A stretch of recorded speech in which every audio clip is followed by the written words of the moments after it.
Olá, investidor! Olá, investidor! Sejam todos muito bem-vindos a mais um painel especial do Melhores da Bolsa 2021. Eu sou o Renato Santiago, apresentador do Stock Pickers. Comigo está aqui a Marcela Ungaretti, que é analista de ESG da XP, e o Carlos Takahashi, o Kaká, CEO da BlackRock.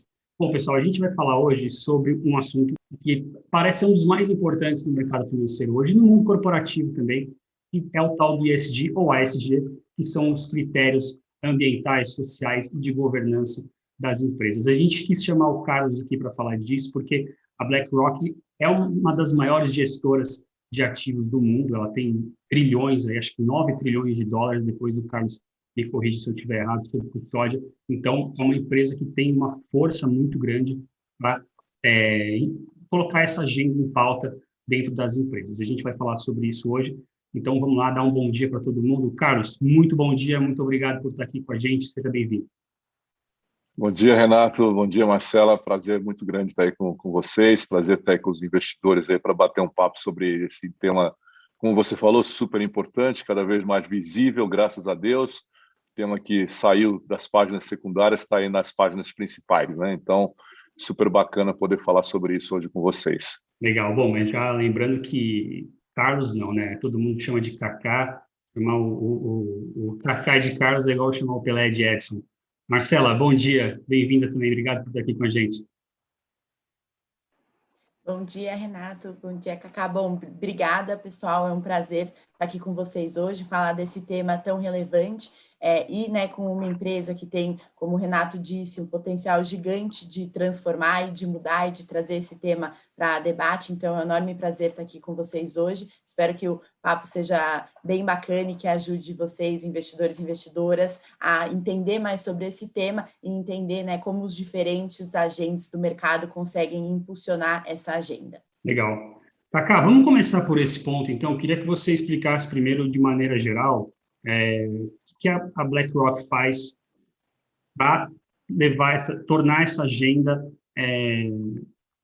real dentro das empresas, né? A gente sabe que existe muito discurso, muita narrativa sobre os critérios de ESG ou ASG. A gente sabe que existe muito greenwashing, muito marketing, mas no fundo acaba sendo uma coisa muito difícil de se medir e muito difícil de conferir, né? Como é que a BlackRock age para que isso seja verdadeiro dentro das empresas? Não, legal. Bom, você comentou logo na apresentação, né, Renato? Então, de fato, hoje a BlackRock administra algo perto de 9 trilhões de dólares em recursos de terceiros, né? Se não a maior, né? Se não uma das maiores, a maior gestora, né, de recursos do mundo, né? E a BlackRock faz a gestão de diversos tipos de portfólio, então vai desde gestão ativa, gestão passiva, advisory, enfim, ela tem uma infinidade, claro, sempre atrelada à gestão de recursos, mas atuando em diversas frentes, né? E por isso, é claro, o envolvimento com as investidas se torna uma parte muito relevante, se não a parte essencial do trabalho da BlackRock. E há alguns anos a BlackRock adotou e anunciou isso publicamente, em trazer a sustentabilidade para o centro da sua atividade, ou seja, fazer com que o ESG, né, faça parte da empresa de forma transversal como um todo, não é? Então, isso não é pedaço da empresa, isso não é departamento da empresa, isso não é pedaço de portfólio, não é? É o coração da empresa hoje, né? Então, com isso, tudo muda profundamente, né? E tudo se integra de uma forma muito intensa dentro da companhia.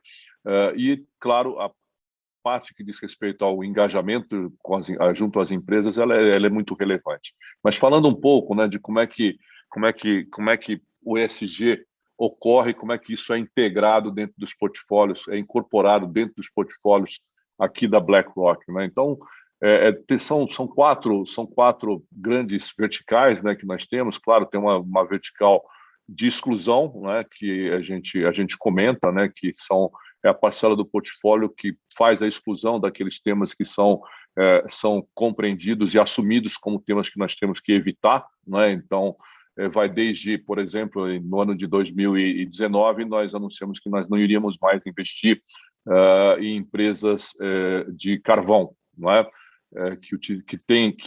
na verdade, não que utiliza, mas as empresas de carvão térmico, né? Então, foi uma das questões que nós assumimos na época e assim vai. Então, essa é uma das verticais que diz respeito à exclusão.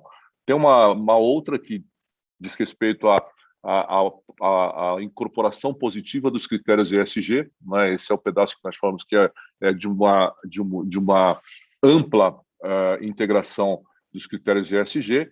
Tem uma outra vertical temática, né, que diz respeito aos grandes temas relacionados à sustentabilidade, e tem, finalmente, uma outra vertical que diz respeito ao impacto, né, que aí são os portfólios que fazem investimentos que geram algum impacto na sociedade, né? Isso, sempre lembrando que isso não diz respeito à filantropia, esse é um outro tema, isso diz respeito a investimentos realizados em atividades, empresas e assim setores e assim por diante que trazem um impacto positivo à sociedade como um todo.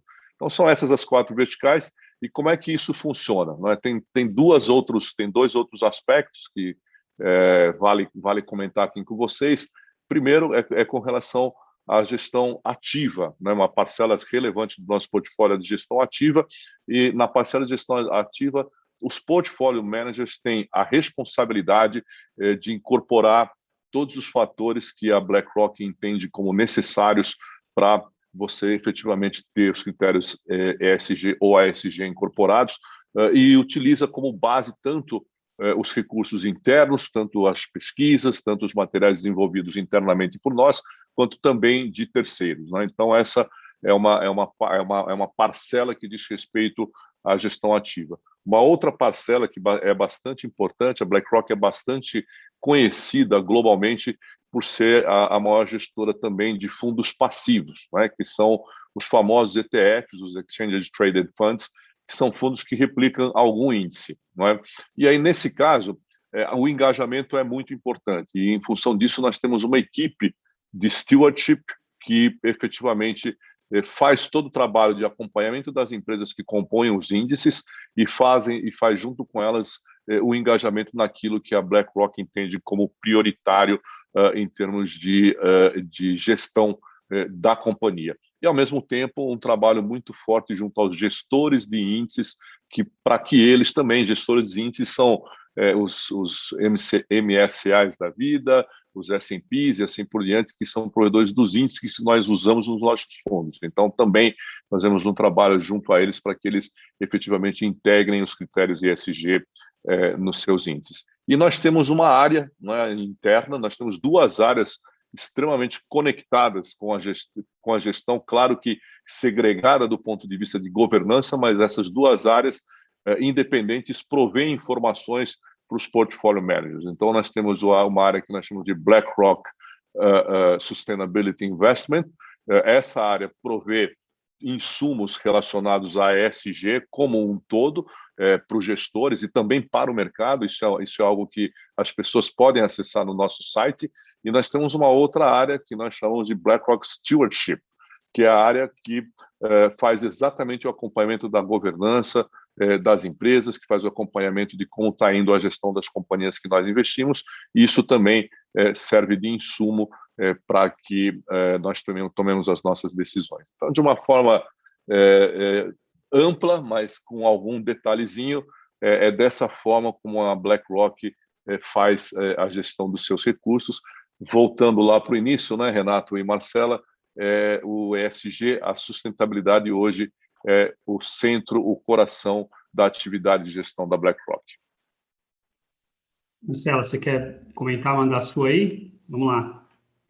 Vamos lá, não, acho que aqui, né, do nosso lado, acho que existe, né, esse esforço no avanço dessa agenda, e acho que, sem dúvida, é um tema novo, né, no relativo aqui no Brasil, que a gente viu que a pandemia, de fato, acabou colocando um holofote bastante central nessas questões, mas, sem dúvida, acho que o Kaká pode falar até com mais propriedade do que eu. Quando a gente olha, né, ao redor do mundo, esse já é um tema maduro, né, assim, até um número interessante que às vezes surpreende é que hoje já são mais de 30 trilhões de dólares que são geridos por fundos que definiram estratégias sustentáveis. Então, essa é uma agenda, né, que, sem dúvida, ganhou bastante relevância aqui no Brasil e tem muito a ser feito, né? Então, aqui do nosso lado, muito do trabalho é, de fato, analisar as companhias e buscar entender, né, em que ponto que elas estão nessa jornada ESG, que é o que a gente acredita que seja, né? Não é de fato algo pontual, isso até conversa muito com o ponto que o Kaká trouxe, de que, de fato, a estratégia é o core, é o coração da BlackRock, não é um produto específico,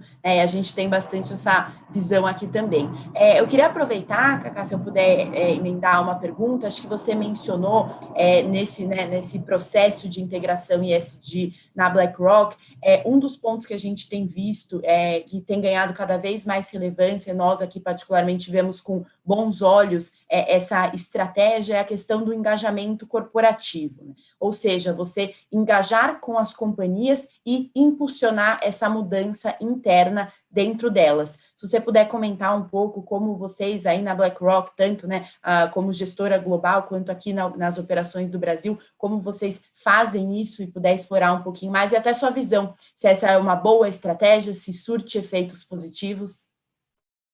Não, legal. Essa é uma pergunta super bacana, porque ela conecta com uma coisa que tornou a BlackRock muito famosa, muito ativa e muito visível, né, na questão da sustentabilidade, que são as famosas cartas do nosso fundador e presidente, né, o CEO global, o Larry Fink, né? Então, depois da crise de 2008, o Larry Fink começou a enviar carta exatamente para os líderes, né, para os chairmans, presidentes de conselho, para os CEOs das empresas que a BlackRock investe ao redor do mundo, e começou a falar sobre propósito, começou a abordar temas de governança, começou a abordar os mais diversos temas, né, relacionados à sustentabilidade, até chegar nas famosas cartas, né, de 2019 em diante, né? Primeiro, quando ele comenta que os governos e o setor público sozinho não conseguem dar conta, né, da agenda de sustentabilidade, especialmente da questão das mudanças climáticas, e, portanto, o setor privado tinha que se engajar de uma forma mais efetiva nessa agenda, né? E até que 2020 e 2021 vieram posicionamentos mais objetivos, né? O famoso walk the talk, né? Então, vamos lá, vamos fazer, vamos inspirar, vamos falar a respeito, mas também vamos executar, vamos fazer o que precisa ser feito, né? Então, é um pouco disso que aconteceu. Então, essa tua pergunta, Marcela, conecta muito com a origem toda e que deu essa visibilidade toda a BlackRock nesse universo, né? E aí, de fato, assim, as empresas, né, elas são o ativo principal, quer seja através da dívida, quer seja através do equity, quer seja através das ações, né? São os principais ativos que uma gestora como a BlackRock tem para construir um portfólio que seja rentável e que também preserve os bons princípios, né? Então, na verdade é isso, e por isso que se torna tão importante o engajamento junto a elas, né? Então, nós temos, como eu te falei, nós temos a questão dos portfolio managers e tem a questão da nossa área de stewardship. Aí vale um comentário sobre essa área de stewardship, que é quem faz todo o processo de engajamento e todo o processo de voto nas empresas em que a BlackRock investe. Aqui, só para você ter uma ideia, só aqui no Brasil, a gente tem uma exposição a algo em torno de entre 40 e 45 bilhões de dólares de exposição nas empresas brasileiras. Anualmente, a área de stewardship define quais serão as prioridades, não é? Que começam pela composição do board, aí, falando em diversidade, não é? E também planejamento de longo prazo, estrutura de remuneração, isso tudo diz respeito à qualidade dos conselhos, qualidade dos membros que compõem o conselho, da direção da empresa. E depois isso vai para outros temas, então o tema, claro, hoje, o tema das mudanças climáticas e o uso do capital natural é um tema de extrema relevância, então é outra das prioridades, é uma das prioridades que a BlackRock escolheu também para esse período, que é como as empresas estão tratando a questão das mudanças climáticas, os impactos no seu negócio, o que isso representa de risco e também com relação ao uso do capital natural, não é? E o outro tema que também é muito relevante para a BlackRock, claro, é a questão da estratégia de longo prazo, não é? Como a empresa tem estruturado, porque a BlackRock, como uma gestora, e ela é uma gestora que tem uma parcela muito representativa de investidores institucionais, fundos de pensão ao redor do mundo, ela sempre teve uma visão muito de longo prazo. Então, para ela, é muito importante como as empresas investidas se posicionam em termos de criação de valor no longo prazo. E um outro aspecto também muito importante é como a empresa tem impactado a sociedade, tem impactado as pessoas. Então, é outro tema também que faz parte das prioridades. E aí, a BlackRock define essas prioridades, ela dá transparência, comunica às empresas em que ela investe, quais são as expectativas, e a partir daí ela faz o acompanhamento. Então, ela não faz, digamos assim, ela não faz uma exclusão das companhias, mas ela procura provocar o engajamento, procura fazer com que a empresa se sensibilize e ela movimente a empresa na direção certa. E aí, claro, faz o acompanhamento e se alguma coisa não está adequada, a BlackRock se posiciona nas reuniões de conselho e faz recomendações, inclusive, de mudanças na direção da empresa. Esse é um ponto importante. Talvez a gente fale um pouco, né? Se vocês quiserem, a gente pode fazer alguns comentários um pouco mais específicos, mas a BlackRock também tem um entendimento que a mudança no board, a mudança na direção, ela é um dos principais vetores com que você pode provocar a mudança nas ações que a empresa está implementando ou não, né? Então, tudo isso faz parte do processo de engajamento. Só um outro ponto, tudo isso é colocado de forma muito transparente, tanto com relação à empresa quanto com relação à sociedade. Então, os boletins de voto, os boletins de engajamento, todo o material é disponibilizado para o público e qualquer um pode acessar a qualquer momento e verificar como a BlackRock tem se posicionado. Então, para ter uma ideia, em 2020, por exemplo, nós fizemos mais de 3.500 engajamentos, não é? E, claro, dentro desses engajamentos tem os múltiplos de votos, né, que você tem que realizar. Então, a hora que você verifica os diversos temas, isso é engajamento nas empresas, né? Então, e aí tem os temas todos que são discutidos nas reuniões de conselho. Bom, Kaká, a gente vai entrar mais profundamente no assunto engajamento em seguida, mas eu tenho uma dúvida que, desde que você citou aí as cartas do Larry Fink, né, e desde que elas começaram a aparecer, para mim sempre me veio uma dúvida que é assim, mas por que tudo isso, né? Porque a BlackRock, como a gente falou, é uma empresa que tem trilhões, né? É dona dos ETFs mais negociados que existem por aí. É uma empresa que não precisaria estar fazendo nada disso, né? Já teve vários posicionamentos bem duros, né? De cobrar diversidade em conselho, de cobrar que as empresas tivessem, enfim, tudo isso que você falou, né? Votassem em coisas que fossem melhores para o mundo, digamos assim, mas isso destoa um pouco do que a gente vê como regra no mercado financeiro. O mercado financeiro costuma ser sempre muito refratário, um pouco conservador até, eu diria, mas a BlackRock começou esse movimento a fazer isso. Por que isso aconteceu? Eu tenho certeza que o Larry Fink é um cara legal, uma pessoa excelente, mas foi uma epifania dele, houve uma pressão de alguém, que quando eu digo alguém, não estou falando no mau sentido, uma pressão, né? Sentiu uma cobrança da sociedade. Por que isso aconteceu? Porque, convenhamos, a BlackRock não precisava fazer isso, né? Por que começou esse movimento? Acho que tem duas coisas. Eu sempre comento, Renato, que tem um lado que é a própria origem da BlackRock, né? A BlackRock ela escolheu, na sua fundação, né? Ela escolheu ser uma gestora de recursos de terceiros totalmente, né? Então, de escolher o dever fiduciário, né? Como também o principal fator ou o principal princípio, né? Da sua atuação no mercado financeiro. Um outro fator, né, uma outra missão que a BlackRock assumiu logo também na sua fundação foi de ajudar as pessoas a conquistar o bem-estar financeiro no longo prazo, né? E assumir a questão do longo prazo está muito relacionado a você tentar obter os melhores resultados, mas você precisa ter consistência, não é? Você não consegue fazer um resultado de longo prazo se você não tiver disciplina, consistência e propósito. Então, foram essas questões que a BlackRock assumiu na na sua origem.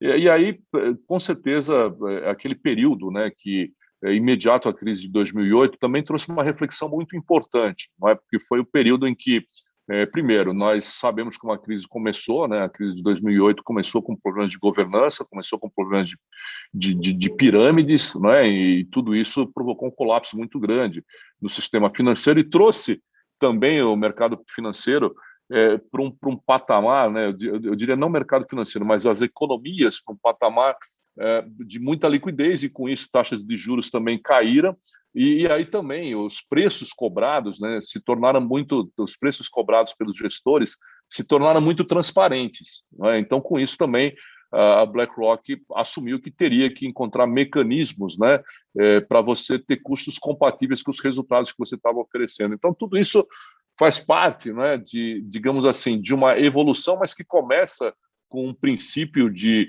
visão de longo prazo de investimento, de auxiliar a democratizar os investimentos e ajudar as pessoas a conquistar o bem financeiro no longo prazo.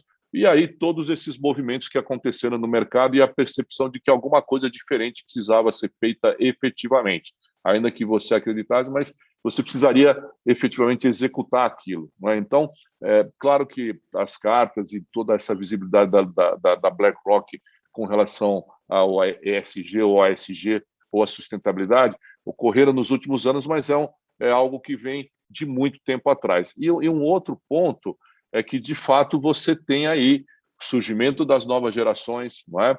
Essa nova geração de investimentos quer outra coisa, ela quer resultado sim, quer retorno nos seus investimentos, mas ela quer que isso seja alcançado através de um caminho adequado. Ela não quer mais resultado a qualquer custo, não importa o que esteja fazendo, o que importa é o resultado. Não. Eu quero resultado sim, quero que o meu investimento performe adequadamente, mas eu quero, sobretudo, que o caminho para que isso aconteça seja respeitando as boas práticas ambientais, sociais e de governança. Então, junta tudo isso, junta essa nova geração de investidores, não é? Tudo isso faz com que a BlackRock cada vez mais se posicione nesse sentido. Eu acho legal ouvir isso de você, Cacá, porque às vezes a gente ouve também muitas narrativas aí de que o SG é moda, é uma coisa que, sei lá, é merchan das empresas, é marketing, é tudo greenwashing, mas é interessante para as pessoas ficarem atentas, quem ainda acha isso, que na verdade não, existem motivos muito reais, muito concretos, que estão muito ligados ao rendimento que as pessoas esperam, né? Então, não é só uma propaganda para aparecer e para deixar os millennials felizes, né? Mas agora, Marcelo, eu queria ouvir de você também isso tudo em relação ao mercado, né? Como a gente falou, a BlackRock ela é um titã aí no mercado, né? Com poucas gestoras no mundo que tem trilhões, né? Eu queria saber de você como é que esse movimento está acontecendo no mercado como um todo. Isso que o Carlos falou, que o Cacá falou, é uma iniciativa só da BlackRock ou você está vendo isso acontecer em outros lugares também, está contagiando o mercado? É uma excelente pergunta. Eu acho que o movimento, né, por parte das empresas que têm sido bastante vocais, né, no tema, já está bastante claro, né, por parte dos investidores. Mas o que eu sempre digo, e a gente fez, né, aqui na XP a gente faz uma série de roadshow, que nada mais é do que uma rodada de reuniões com diferentes gestoras de recursos locais, e o que a gente tem visto é que sim, né, as gestoras também têm avançado no sentido de integrar ESG na sua análise de investimentos. O que isso quer dizer? Que uma gestora, né, no seu processo de alocação de recursos e decisão de qual empresa investir, qual movimento, né, tomar, tem cada vez mais levado em consideração as questões ambientais, sociais e de governança nessa jornada. Assim como no caso das companhias, a gente vê essa integração como um processo, como uma jornada. Então, existem gestoras que já estão mais avançadas e que, consequentemente, já possuem um processo definido, integrado, né, que faz parte do dia a dia, enquanto tem outras que ainda estão no começo, ou seja, né, estão nesse processo de integrar as questões ESG nos investimentos, e, sem dúvida, acho que existe um universo também de gestoras que ainda não estão olhando tanto para isso. Não tem, o que eu sempre digo é que não existe uma receita de bolo, na hora de se fazer a integração ESG. Até como o próprio Kaká mencionou, a questão, né, do filtro positivo, da exclusão ou da integração ESG, o engajamento corporativo. Então, existem diferentes estratégias, diferentes formas de se integrar ESG na hora de decidir, né, os seus investimentos, e mais do que isso, elas não são excludentes. Então, você pode aplicar o filtro de exclusão para um certo setor. Então, no exemplo mesmo que o Kaká trouxe, empresas que atuam na produção de carvão. Então, filtro negativo. Outros exemplos que são bastante comuns, que eu acho que deixa a discussão um pouco mais tangível. A indústria de armas, indústria de fumo. Então, você pode aplicar um filtro de exclusão nesses setores. Ao mesmo tempo, você pode aplicar um filtro positivo, ou seja, incluir empresas que estão bem posicionadas para a agenda ESG adiante. Então, não existe um caminho único, as gestoras têm seguido caminhos diferentes, e mais do que isso, não só um caminho, então, combinando essas estratégias e avançando nessa agenda. Eu acho que quando a gente compara, quando a gente compara com a Europa e Estados Unidos, eu acho que o movimento aqui ainda é tímido no relativo, mas que o que a gente tem visto é uma aceleração, ou seja, cada vez mais os investidores, e aí com maior foco aí nos investidores institucionais, adotando essa pauta e trazendo esse tema para a mesa de discussão, que eu acho que é importantíssimo e, de forma geral, também já tem surtido um efeito no próprio posicionamento das empresas, que as empresas estão entendendo que é preciso agir e colocar esse tema como prioritário. E aí é claro que cada uma está no estágio dessa jornada também. Legal. Vamos falar, que pelo que eu entendi aí, ouvindo vocês dois, eu já percebi que o nome do jogo aqui é engajamento, né? Teve um caso recente aí da BlackRock, não no Brasil, né, que foi o caso da Exxon, que a BlackRock, depois você me conta se eu tiver com algum detalhe errado da história, mas a Exxon, ela apoiou alguns acionistas, a BlackRock apoiou os acionistas minoritários que estavam tentando colocar no conselho algumas pessoas que queriam trazer essa pauta ambiental, tornar a empresa um pouco mais limpa, né? Acho que eram acionistas que tinham 0,02 da empresa, e a BlackRock foi lá e bancou eles, falou, não, eu também estou do lado deles, e conseguiu colocar esses dois conselheiros dentro do conselho da Exxon para tentar tornar a empresa uma empresa que pense mais em renováveis, em outras energias. Queria que você explicasse como é que funciona esse engajamento, aí não sei se dá para chamar de ativismo até, e se isso vai acontecer no Brasil também, porque aqui, né, aqui as empresas brasileiras têm um problema de diversidade de conselhos, tem muitas empresas que são de commodities, né, de commodities, do lado ambiental, elas estão um pouco mais expostas, enfim, explica como é que funciona todo esse engajamento da BlackRock, e se a gente pode ver no Brasil um caso Exxon parecido.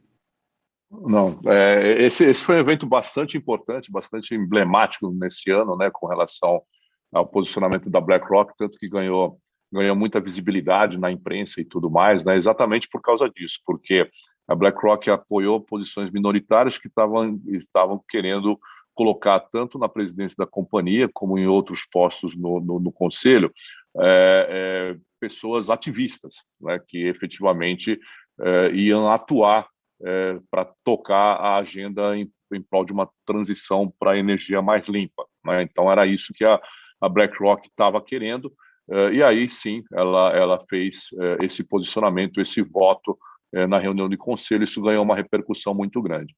Isso está muito conectado com aquele comentário que eu fiz sobre a importância que a BlackRock dá para a parcela da governança que diz respeito a quem são os membros que estão efetivamente liderando e tomando as decisões das empresas, não é? Então, é por isso que a BlackRock fez esse posicionamento. Então, não adianta nada eu escolher como prioridade, vamos dizer, a empresa tem um planejamento estratégico de longo prazo, a empresa ter aí um processo de remuneração adequado para os seus executivos, que efetivamente conecte eles com a visão de longo prazo. Não adianta eu falar em ter políticas de transição para energia limpa e assim por diante, se eu não tiver alguém que execute isso de forma apropriada, que tome as decisões nessa direção. E aí isso tudo está relacionado ao board da companhia, tudo está relacionado com os executivos da companhia. Então, foi isso, é dessa forma que a BlackRock faz o engajamento, né? E isso também é importante ressaltar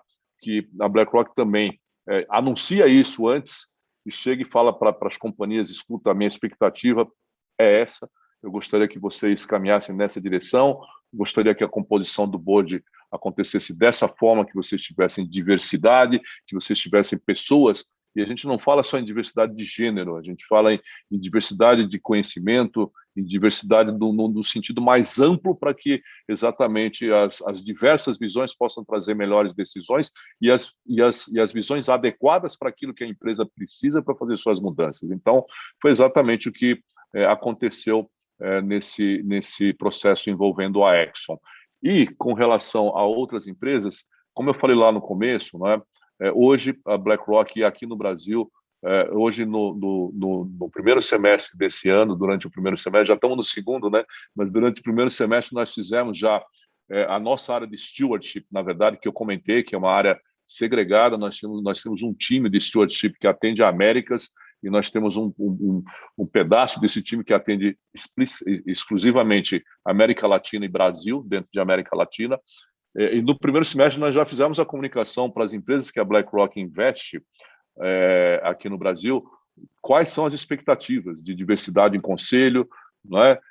De estratégia para efetivamente enfrentar os riscos relacionados a mudanças climáticas, o que a empresa está fazendo para caminhar para o que nós assumimos, né, como meta, que é a redução de carbono, de tal forma que a gente chegue no que a gente chama de net zero, né? Então, entre emissões e entre economia, chegue a zero no ano de 2050. Então, tudo que as empresas estão fazendo nesse sentido. E aí a gente passa a acompanhar. E claro, né, como eu comentei, a questão da governança é fundamental, né, a direção da empresa.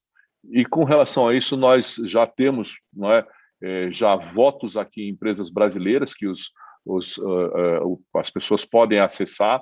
Nós tivemos alguns casos bastante emblemáticos aqui no mundo corporativo, em empresas que a BlackRock participa, e a BlackRock já se posicionou, não é, em algumas questões apoiando as empresas, em algumas questões votando contrariamente às empresas, votando inclusive contrariamente, em alguns casos de empresas, a aprovação de diretores, não é, de membros do conselho, de presidentes do conselho e assim por diante, por ela entender que ou sobre o ponto de vista de governança, ou sobre o ponto de vista de estratégia da empresa no longo prazo, especialmente com relação às questões ambientais, as pessoas que estariam indicadas para aquelas posições não estariam adequadas. Então, nós já temos casos aqui no Brasil, as pessoas podem acessar esses votos, esses boletins de voto, na verdade, né, eles são publicados e qualquer pessoa, investidores, cidadãos, todo mundo pode acessar. E dessa forma, a BlackRock pretende cada vez mais estar engajada aqui também, não só globalmente, mas, claro, nas empresas que ela investe aqui no Brasil. Você pode dar um exemplo de um caso desse, Carlos? Porque senão a gente vai ter que ficar procurando aí todas as empresas de capital aberto, achar o voto de vocês. Não, acho que um voto público, não é? É o voto na mudança da governança e na transição do board da Vale, né? Por exemplo, é um voto que está lá, né? Que as pessoas podem acessar. Esse é um exemplo, por exemplo. Está se referindo àquele voto que a Vale propôs de fazer o voto qualificado, né? Que um acionista valia mais, e a BlackRock votou contra, né? Na verdade, assim, tem a questão, tinham vários temas ali, né, Uhum. naquela votação, mas o tema que gerou bastante polêmica foi o voto contrário, né, que você Sim. poderia fazer Votar individualmente contra o uma voto pessoa. contrário, Uhum, exatamente, exatamente. que isso de alguma forma é um processo bastante usual, né, em outras economias, onde em outros países, né, onde você, de alguma maneira, é uma forma, empresas que já estão num nível de corporation, né, ou seja, com com o capital diluído, utiliza muito esse mecanismo, né, como sendo um mecanismo mais transparente, mais amplo e assim por diante, né? Então, a BlackRock ela se posicionou a favor dessa proposta, por exemplo. Não era peso, era votar contra, e não foi contra, foi a favor. É isso aí. Então, só esclarecendo, para ficar bem claro aí. Marcela, como é que você vê isso, esse engajamento? Qual que é, no longo prazo, o impacto que isso vai ter nas empresas e no mercado de empresas de capital aberto como um todo? O que eu vejo, assim, né, hoje, quando a gente pensa, né, nas empresas aqui no Brasil, eu acho que né, sem dúvida, o engajamento, né, corporativo, ele acaba sendo, né, bastante amplo. Então, existe essa possibilidade, né, conforme o Kaká mencionou, até casos, né, em que a BlackRock participou ativamente, né, de ter de indicar, né, de votar, de ajustar o conselho, mas o que eu gosto de reforçar sempre é que também existe um engajamento que pode ser feito ainda que de menor impacto, mas que gera, sim, e surte um efeito positivo anterior. Então, quando a gente pensa, só do que eu tenho visto, né, só de diferentes gestoras trazerem para a discussão, e diferentes investidores também, analistas do seu site, trazerem para a discussão a temática ESG, eu acho que já ajuda as companhias nessa transição e já deixo o recado claro no sentido de que estamos olhando para isso e esperamos uma resposta, né? E surgem perguntas, surgem dúvidas, que faz com que as empresas internamente, se esse tema ainda não tiver sido discutido, elas entendam que esse tem sido um tema cada vez mais mencionado, os investidores estão demandando por isso e é preciso ter uma resposta. E quando eu digo a resposta, não é... A gente sabe que toda a agenda ESG, a maior parte dela é uma agenda de longo prazo. Quando a gente pensa em questões, né, das mudanças climáticas, talvez seja o tema mais latente hoje, sem dúvida, um dos principais desafios, né, nosso como sociedade, não vai ser do dia para a noite que todas as companhias vão atingir o net zero que o Kaká mencionou. Sem dúvida, é uma agenda de longo prazo e são objetivos de longo prazo.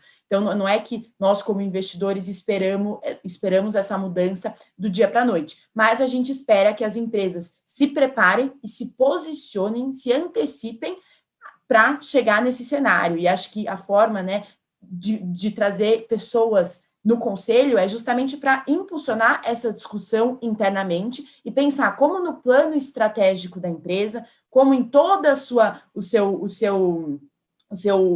estratégia olhando para frente, onde entra, né, as preocupações em relação às questões sociais, então a questão, né, da sociedade, as questões ambientais, e acho que por isso a importância do pilar governança até para impulsionar o social e o ambiental, né? Então, até para impulsionar o E e o S, um bom G faz-se imprescindível. Então, eu acredito que todo esse movimento, né, eu vejo um poder muito forte. Acho que quando a gente fala sobre o tema, quando a gente traz isso para discussão, conversando com as companhias, até nós mesmo aqui, né, como research sell side, né, então, ou seja, a gente não coloca dinheiro nas companhias, né, particularmente falando aqui da área que eu faço parte na XP, a gente dá recomendações de investimentos. Quando a gente conversa com as empresas e traz esse tema para discussão, eu acredito que a gente também já impulsiona de alguma forma e pelo menos traz a provocação da empresa de que é necessário isso ser discutido internamente, dessa agenda ser levada em conta, dessa agenda ser priorizada. Então, eu tendo a achar, né, que isso, conforme, né, o tempo passe, isso tenda somente a se intensificar e o resultado, o efeito que a gente tem visto é cada vez mais as empresas discutindo, né, e buscando entender como endereçar isso. E acho que um ponto interessante para eu encerrar minha resposta aqui, eu acho que sempre quando a gente pensa na agenda ESG, a gente pensa muito em relação a riscos. Então, o que pode ser, né, o que de ruim pode a empresa, né, evita tendo estando bem posicionada na agenda ESG. Mas eu gosto sempre de reforçar que também existe um mundo de oportunidades para empresas que estão bem posicionadas. Então, para empresas, né, que no seu modelo de negócio ou já trazem uma solução são empresas que são parte da solução e não do problema, ou mesmo, né, que estão bem posicionadas nessa agenda e que, consequentemente, a gente vê como as empresas que, no futuro, vão ser as empresas que, né, as vencedoras, enquanto que quem provavelmente não olhar para isso hoje vai ficar para trás quando a gente pensa, né, daqui 20, 30 anos, com certeza, essas empresas vão ter desafios que tendem a ser cada vez maiores. Então, acho que o engajamento corporativo atua de forma bastante positiva no direcionamento dessa agenda e em deixar o recado claro, né, para as companhias, para que elas internamente possam entender, né, dentro do plano estratégico, qual que é o caminho aí para o futuro. Legal, excelente. Agora, Marcelo, acho que você tem uma pergunta para fazer para o Cacai, né? Sim, eu queria, Cacá, acho que sempre quando a gente fala, né, em relação às gestoras, a gente sempre busca, né, entender, até muito do que você mencionou, né, qual que é a política ESG da gestora, como que ela se posiciona, e a gente pensa muito no portfólio de empresas, de ações que essas gestoras possuem como forma, né, de entender o engajamento com a pauta ESG. E aí eu queria entender um pouco, né, levando um outro lado também, que é a própria agenda interna. Então, eu queria que você pudesse compartilhar um pouco aqui com a gente o que a BlackRock, como instituição, tem feito na agenda interna, né? Como empresa, como ela tem evoluído. Então, seja no que diz respeito à questão, por exemplo, de diversidade, seja no que diz respeito ao S, né, ao social, de filantropia. Acho que seria super rico se a gente pudesse escutar de você um pouco dessa agenda interna da BlackRock como instituição global. Não, legal. E aí acho que vem uma coisa que acho que é super importante, né, Marcela, que quando a gente fala em ESG, quando a gente fala em sustentabilidade, isso não passa só para o processo faz parte disso, né? Então, com certeza, mas isso diz muito respeito a uma mudança cultural muito profunda nas companhias, né? E é exatamente dessa forma como a BlackRock trabalha. Ela trabalha induzindo e envolvendo e engajando a mudança cultural dentro da própria companhia. Então, o tema diversidade, equidade e inclusão é de extrema relevância. Então, nós temos todo um trabalho que diz respeito, primeiro, claro, um reconhecimento do que nós precisamos fazer, ou seja, como é que, por exemplo, é composto o nosso quadro de colaboradores dos mais diversos níveis, desde os níveis seniors até a entrada. E a gente acredita muito, por exemplo, que a gente precisa primeiro fazer um trabalho na entrada, ou seja, contratar de forma mais equânime, não é? Olhar a diversidade logo quando nós contratamos. Então, hoje, por exemplo, nós estamos muito perto nas nossas contratações de 50% e 50%. Isso nós falando com relação ao gênero. Mas nós também olhamos as questões raciais. Então, a BlackRock, como uma empresa mundial, mas que uma empresa que tem vamos dizer, uma parte muito relevante da atividade da BlackRock, está localizada nos Estados Unidos, então também nós temos um trabalho muito forte no sentido de trazer equidade racial. Então ainda a gente verifica que nós temos uma minoria de negros ainda ocupando principalmente posições de maior senioridade. Então nós temos metas, objetivos, não é? Eu diria, eu não chamaria de metas, mas objetivos, né? De alcançar um percentual mais adequado, né? Então, por exemplo, de pessoas negras ocupando cargos de maior senioridade. Também nós temos uma participação relevante na América Latina, países de origem hispânica e na própria Espanha, e nós também ainda temos um percentual pequeno de pessoas ocupando posições de liderança, então também nós temos objetivos nesse sentido.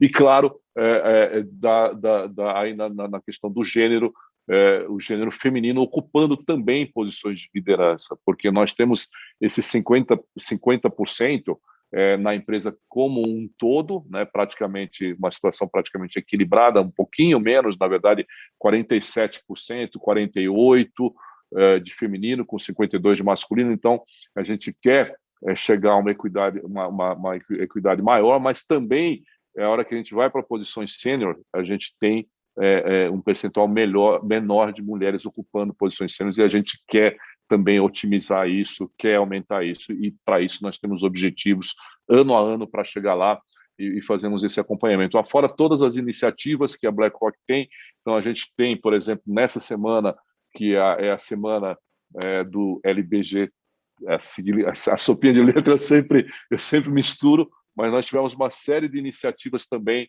né, para promover a inclusão, né, que também a gente acha importante. Então, e aí nós damos visibilidade a depoimentos de colaboradores, trazemos visões externas para fazer esse debate. Então, nós temos um debate muito transparente com relação à diversidade, à equidade, né, e à inclusão. Nós entendemos isso como fundamental. E no campo da filantropia também, né, e aí são coisas distintas, né, como eu comentei no começo. Né? Então, nós temos a questão do portfólio, por exemplo, quando a gente fala em impacto, é uma história, e aí quando a gente fala em filantropia, é uma outra história. Então, nós temos diversas ações filantrópicas em diversas regiões, claro. Eu até brinco, né? Eu queria fazer mais aqui no Brasil, nossa operação é pequena aqui no Brasil, mas a gente também tem iniciativas com ONGs aqui no Brasil, a gente ajuda também através de educação financeira, que a gente entende que a filantropia não se dá somente através de efetivamente você trazer a ajuda econômica, trazer a ajuda financeira, mas também através de outras ações. E a gente acredita, sobretudo, que a BlackRock tem um papel fundamental na educação, né? Então, desde envolvimento com mentoria, com jovens carentes, né, que estão aí estudando em escolas públicas e tudo mais, para ajudá-los a se preparar para a inserção no mercado de trabalho, até a educação financeira. Então, também todas essas ações fazem parte da companhia globalmente. Legal, Cacá. Bom, a gente está já aqui com quase uma hora de papo, mas eu ainda tenho uma dúvida, Cacá, que é bem prática, assim. Eu queria que você respondesse ela, porque eu não sei se as pessoas ligam o nome à pessoa, né? Mas a gente está aqui falando BlackRock, mas você é investidor, quando você vai lá e compra o seu BOVA11, né? Um fundo da BlackRock, você está se tornando cotista da BlackRock. Então, para não deixar nenhuma confusão, Cacá, eu fico pensando assim, pô, a BlackRock tem um filtro de exclusão. Então, se eu comprar um BOVA11 e a BlackRock excluiu alguma empresa que está no IBOV, porque o BOVA11 segue o índice IBOV, como é que funciona isso do ponto de vista prático? E pode ser que um dia eu seja investidor, vamos pensar numa maneira hipotética aqui, que aconteça alguma coisa e, sei lá, Forjas Taurus entrou no Ibovespa, ou a Souza Cruz volta para a Bolsa e entrou para o Ibovespa, porque isso é uma realidade que existia até pouco tempo. E como é que a BlackRock faz? Então, o BOVA11 vai refletir o IBOV menos essas duas, ou a BlackRock vai conversar com a Bolsa, não dá para essas empresas estarem no IBOV, ou ela vai chegar ali na Forjas Taurus e falar, não, vamos fazer só capacete, esquece armas. Como é que funciona isso do ponto de vista prático? Bom, primeiro, Renato, é importante, você comentou, mas é importante reforçar um pouco, né? Na verdade, quando a gente faz, por exemplo, no mundo dos ETFs, que é esse que você comentou, né? Que eu tenho um fundo listado e tradeado no ambiente de bolsa que replica um índice, né? Então, na verdade, eu tenho um provedor de índice, e aí, no caso do Ibovespa, é a B3 que provê esse índice, assim como a S&P 500 provê lá a S&P provê o S&P 500, o 400, o 600, assim como o MSCI também provê os seus índices para o mercado, e aí nós, gestores, vamos lá e replicamos esse índice através dos ETFs. Né? Então, esse é o processo dos ETFs de uma forma simplificada. E aí tem duas formas. Né? Claro que você pode tanto recomendar para o provedor de índice, olha, integre os fatores ESG, né, nos seus índices, né, trabalhe no sentido de incorporá-los, porque aí aí entra a história como a Marcela comentou, né, falei lá no começo também, mas a Marcela reforçou de uma forma mais clara, né, para todo mundo, a questão do screening positivo. Né? Então, eu incorporo o ESG de forma positiva e vou trabalhando nas empresas para que elas incorporem esses fatores e vou avaliando em que estágio que ela está. Então, essa é uma forma, falar com os provedores de índices para trabalharem dessa maneira. Outra forma também, né, você tem um dever fiduciário, você tem um conjunto de investidores que estão lá investindo naquele ETF, né, e você não tem como falar, escuta, para de investir nisso. Né? Então, tem esse lado da história também. Então, uma outra forma de você trabalhar é você cada vez mais trazer ETFs que replicam índices que já estão adiantados com relação a isso. Então, esse é um outro trabalho que a gente faz. Não é? Então, a gente acredita que também você trazer mais opções para o mercado ajuda a você levar o investidor na direção desse tipo de investimento. Né? E, claro, enquanto a empresa que está no índice, como eu falei, nas posições passivas que nós temos, né, o engajamento é muito importante, não é? Porque nas posições ativas que você tem, você pode eventualmente excluir, você pode tomar, o portfólio manager, ele tem a discricionalidade para tomar a atitude com relação àquele investimento, àquela posição. Quando você está no mundo dos passivos, o caminho do engajamento é o caminho mais apropriado na nossa visão, por isso que a gente faz todo aquele trabalho que eu comentei com você, através da área de stewardship, que é quem atua junto às empresas que nós investimos de forma passiva. Muito legal. Excelente. Uma curiosidade que eu tinha, finalmente eu consegui saná-la. Bom, então, pessoal, não quero mais tomar o tempo de vocês. Esse assunto realmente está fervendo, dá para a gente ficar horas e horas aqui conversando. Eu fico feliz de falar desse assunto, porque eu estou vendo que o mercado está tendo um movimento de enxergar tudo isso com muito mais seriedade mesmo, né? Acho que o movimento da BlackRock mostra isso, né? Que é um colosso aí do mercado, está tomando essas atitudes, vai fazer essa agenda com certeza ir mais longe. Bom, mas enfim, Marcela, queria muito te agradecer por estar aqui com a gente, por ajudar com as perguntas mais inteligentes possíveis. Muito obrigado por ter vindo.